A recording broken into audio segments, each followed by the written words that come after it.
বন্ধুরা, আমাদের হিন্দু ধর্মের নারীকে লক্ষ্মীর রূপ হিসাবে বিবেচনা করা হয় এবং এটাও বিশ্বাস করা হয় যে যে ঘরে নারীদের পূজা করা হয় বা সম্মান করা হয় সেই ঘরে দেবী লক্ষ্মী অবশ্যই বাস করেন। কিন্তু সমুদ্র শাস্ত্র অনুসারে কিছু নারী ঘরের জন্য শুভ, আবার কিছু নারী ঘরের জন্য অশুভ। তাহলে আসুন আজকের এই ভিডিওটিতে জেনে নেওয়া যাক নারীদের শুভ অশুভ লক্ষণ সম্পর্কে। ঈশ্বরের কৃপায় আপনার সকলে ভালো আছেন এবং সুস্থ আছেন। যারা এই চ্যানেলে নতুন আছেন তারা অবশ্যই চ্যানেলটিকে সাবস্ক্রাইব করবেন এবং নোটিফিকেশন বেল আইকনটি অন করে রাখবেন এরকম আরো নতুন নতুন ভিডিও দেখার জন্য। তো বন্ধু, চলুন ভিডিওটি শুরু করা যাক। নাম্বার 1, যদি মহিলাদের নাকের সামনের অংশে তিল থাকে তাহলে এই ধরনের মহিলাদেরকে খুব সৌভাগ্যবান এবং শুভ বলে মনে করা হয়।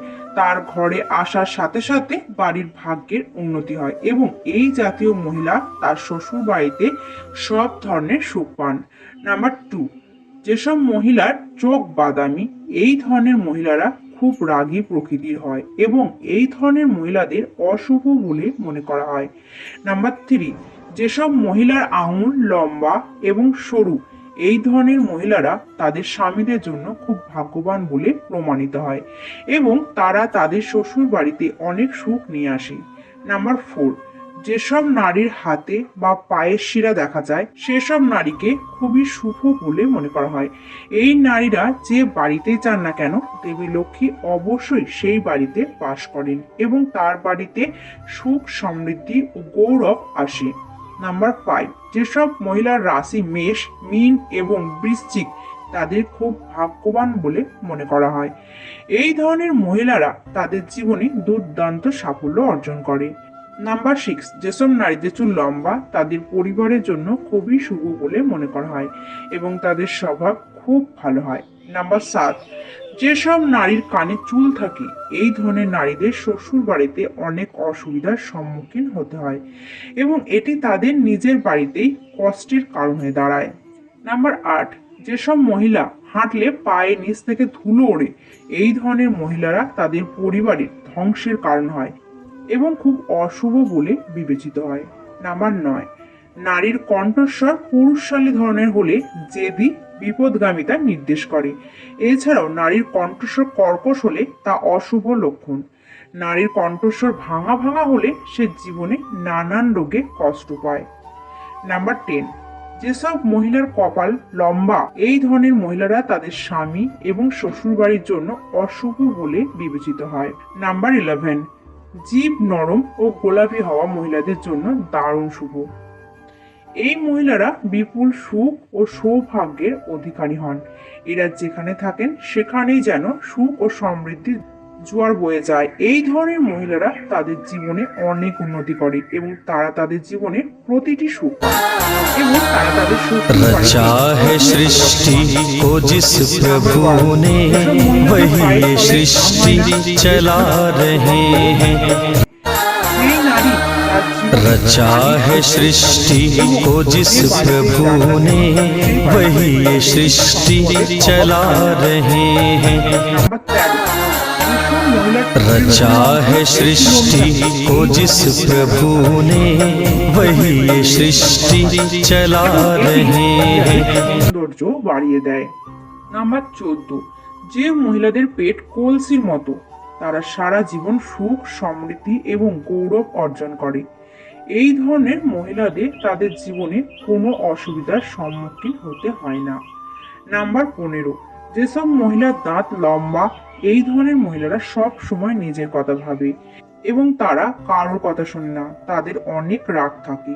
নাম্বার 16, সমুদ্র শাস্ত্রে বলা হয়ে থাকে যেসব মহিলাদের গোড়ালি লম্বা তাদের জীবনে কিছু কিছু কষ্টের মধ্যে পড়তে হয়, কিন্তু যেসব মহিলাদের পায়ের বুড়ো আঙুল চওড়া, গোল ও লালচে হয় তাদের অত্যন্ত সৌভাগ্যবতী হন।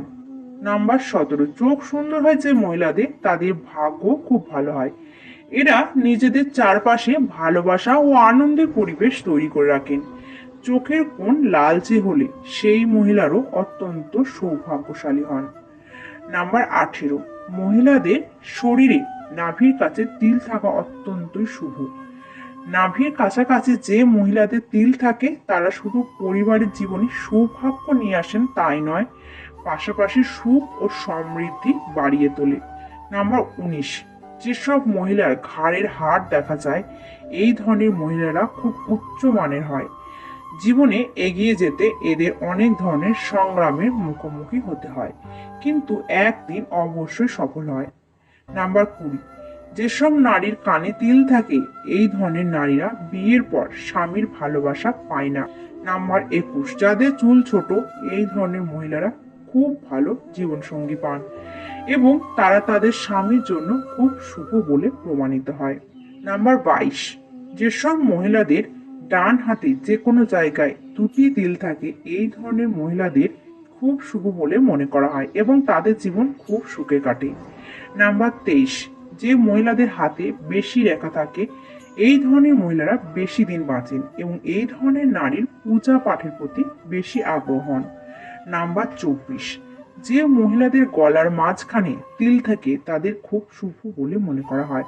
এই ধরনের মহিলাদেরও তাদের জীবনে উচ্চ অবস্থানে পৌঁছানোর সম্ভাবনা রয়েছে। নাম্বার 25, যেসব মহিলার গোড়ালি ফেটে যায় এই জাতীয় মহিলারা খুব ভাগ্যবান বলে বিবেচিত হয়।